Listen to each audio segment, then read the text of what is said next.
Hi, this is Cheryl Hazzard.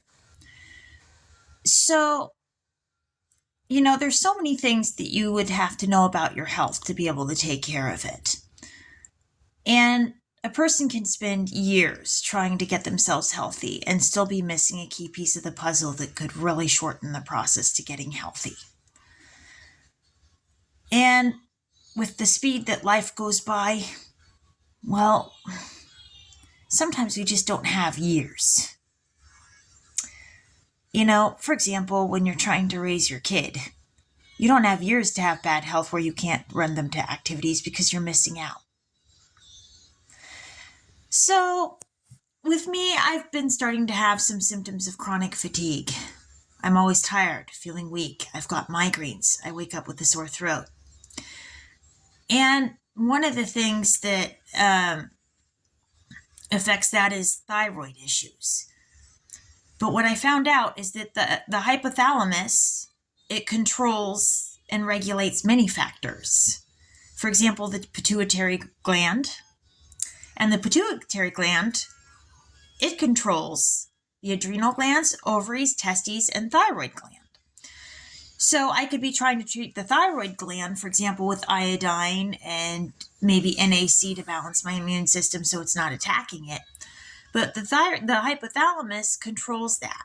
So if I want a starting point, I should target the hypothalamus.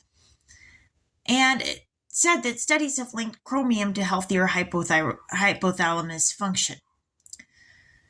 So there are hypothalamus disorders.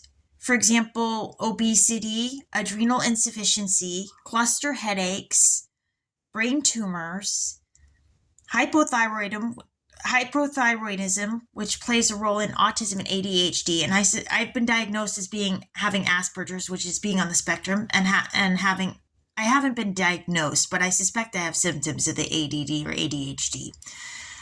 And a lot of the nutrient deficiencies that play a role in autism can affect the ADHD as well. But Hashimoto's disease is a hypothalamus disorder.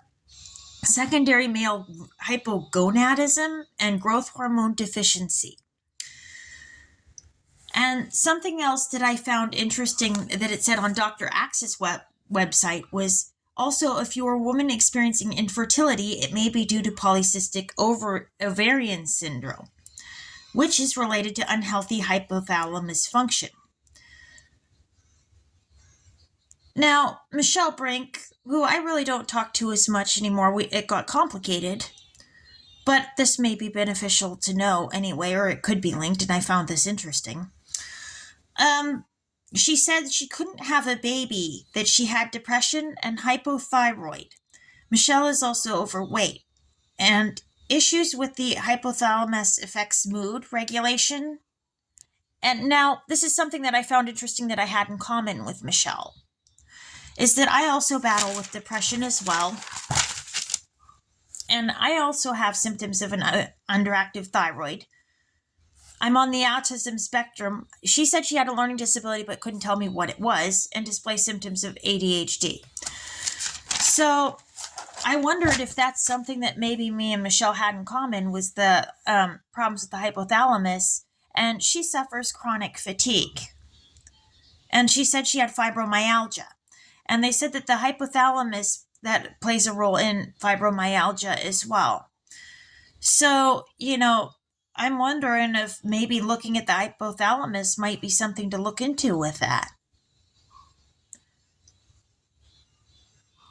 And I'm looking at what happened with Michelle, not because I mean to be a meanie or to target her or to be a brat.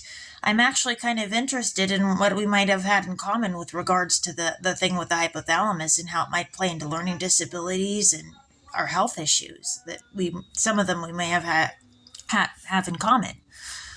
And, she's prone to migraines as well. And the hypothalamus controls hormones, and hormones can play a role in the migraines. And I'm subject to them, she's subject to them. So I thought this was an interesting thing.